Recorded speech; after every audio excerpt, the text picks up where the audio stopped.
So student, आज हम लोग थोड़ा सा जानेंगे एक्यूप्रेशर वॉकवे के बारे में, जिसको एक्यूप्रेशर थेरेपी के अंदर हम लोग लेते हैं। ये जो होता है ये एक जैपनीज टेक्निक होती है, ठीक है। ये दो चीज़ पे बेस होती है, एक होता है इन और एक होता है यान। इन मतलब होता है ये एरिया, ठीक है, जो हमारा वाइट पोर्शन दिख रहा है, सेम ऐसा ही पैरों पे भी होता है। दूसरा होता है यान, मतलब ये वाला एरिया। सेम हमारे बॉडी में भी ऐसे ही चीज़ें होती है, जैसे ये हमारा फेस जो हो गया ये इन हो गया, और पीछे से देखें तो यान हो गया, ठीक है। इसी पर बेस्ड होता है क्या, एक्यूप्रेशर थेरेपी।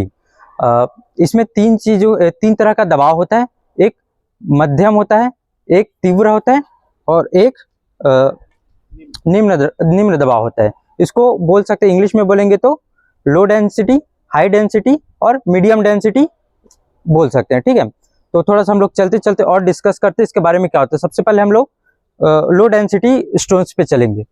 चलो वॉकिंग स्टार्ट करेंगे। पेयर बना लो 2 का।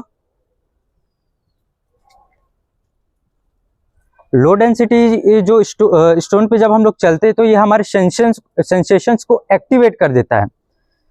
किसी भी हाई डेंसिटी अगर हम लोग स्टोन्स पे चलेंगे डायरेक्टली तो हमारे लिए हार्मफुल होता है, जैसे कि पत्थरों पे पुराने जमाने पे या अभी के टाइम पे नहीं चलने चाहिए, जूते पहन के चलने चाहिए, ऐसा बोला जाता है।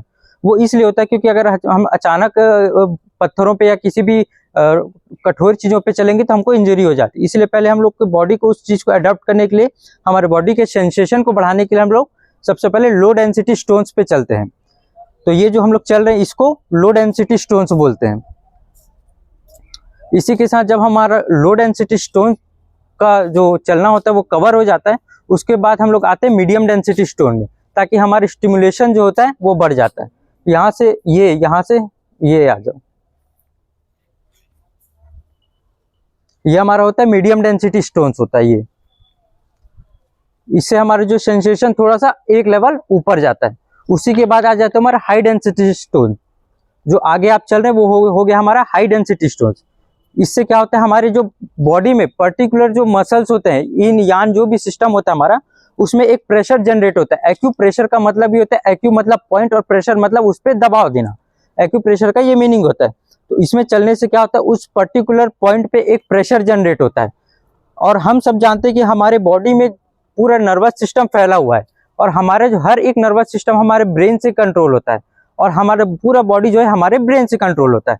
तो जब उस पर्टिकुलर पॉइंट पे जब प्रेशर पड़ता है तो उसका इफेक्ट कहीं ना कहीं हमारे जितने भी बॉडी में ऑर्गन्स हैं उन सभी ऑर्गन्स पे उसका इफेक्ट होता है, और इस तरह से एक्यूप्रेशर हमारे बॉडी में इफेक्ट डालता है।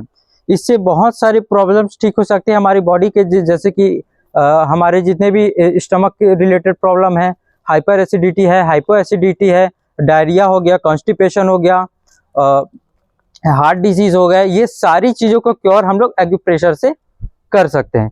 इसी के साथ मैं आपको थोड़ा सा बता देता हूँ यहाँ पे डायग्राम के थ्रू की और कौन से पार्ट में कैसे कैसे एक्यूप्रेशर काम करता है।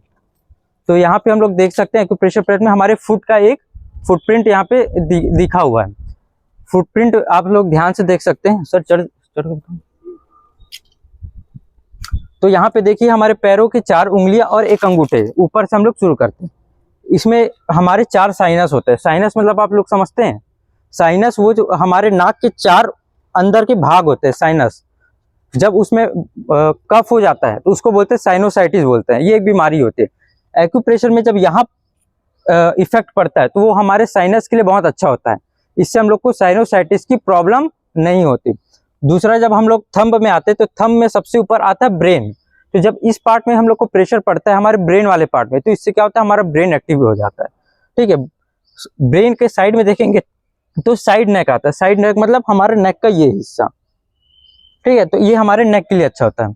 साथ ही जब थोड़ा सा सेंटर पार्ट में देखेंगे हमारे थंब के, तो हमको दिखता है पिट्यूटरी।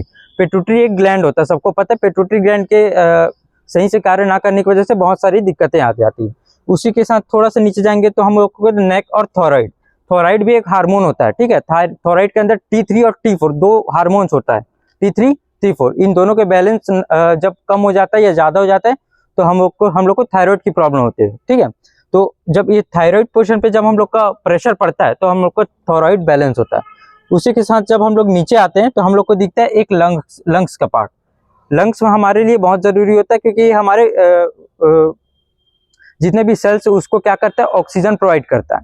ठीक है, तो जब इसमें लंग्स वाली पार्ट में हम लोग के प्रेशर पड़ता है तो ये हमारे लंग्स के लिए इफेक्टिव होता है। ये बैलेंस स्टेट में लाता है, या ज़्यादा अगर वर्क हो रहा है तो उसको कम करेगा, अगर कम हो रहा है तो उसको मीडियम करेगा।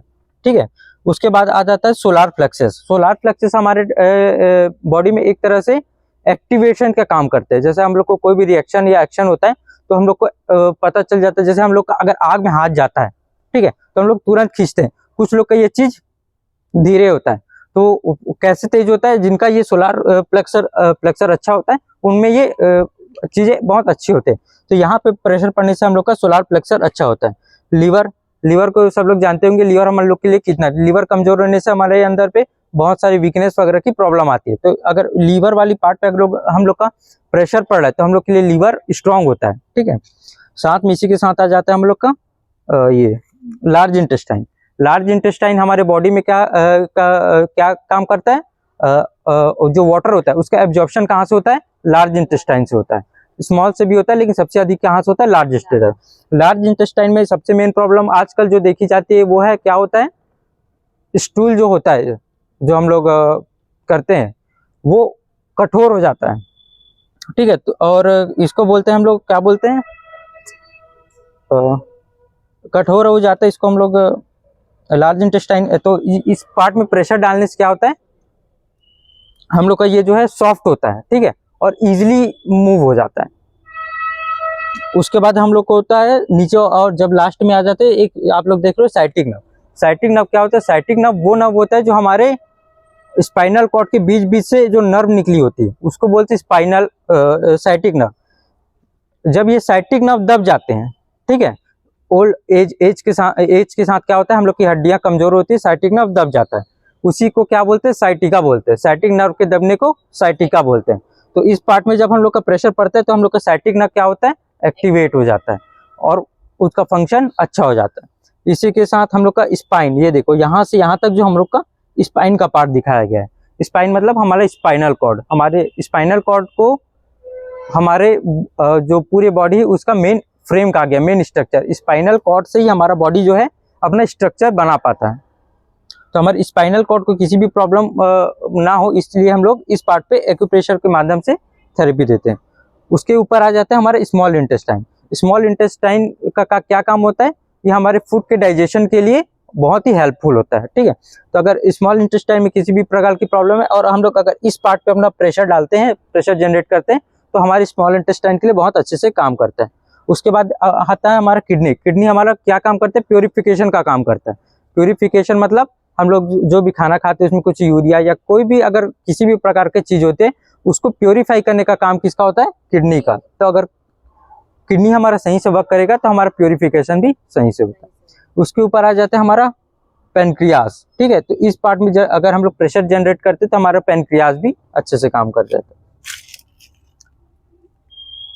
उसके बाद हमारा इधर देखेंगे तो हमारा आ जाता है स्टमक। स्टमक हमारा क्या करता है, वो भी एक डाइजेशन का ही काम करता है।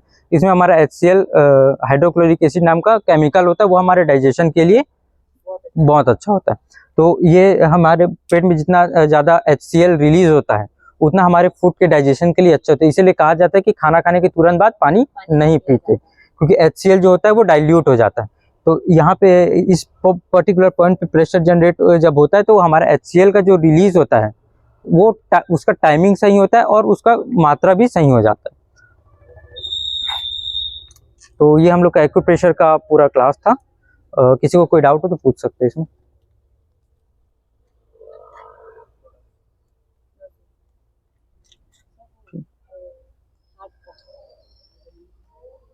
हाँ, ये हम लोग का सेंटर पे लंग्स, जैसे हमारा लंग्स के सेंटर पे हमारा हार्ट होता है, उसी तरह पे ये हमारा जो लंग वाला पार्ट है उसी के सेंटर पे हार्ट है। ठीक है, इससे क्या हार्ट में जब प्रेशर हार्ट पॉइंट पे प्रेशर डालते से क्या होता है, हार्ट पॉइंट पे जब प्रेशर डालते हैं हम लोग की ब्लॉकेज की समस्या जो होती है वो ठीक होती है। हमारा जो जैसे हार्ट अटैक वगैरह की जो बीमारी आजकल होती है वो इससे ठीक होती है। क्लियर है। और जैसे ये पुराने टाइम पे ये माना जाता था कि आजकल तो सब जूते चप्पल पहन के चलते हैं, लेकिन फिर भी एज लोगों की कम होती जा रही है।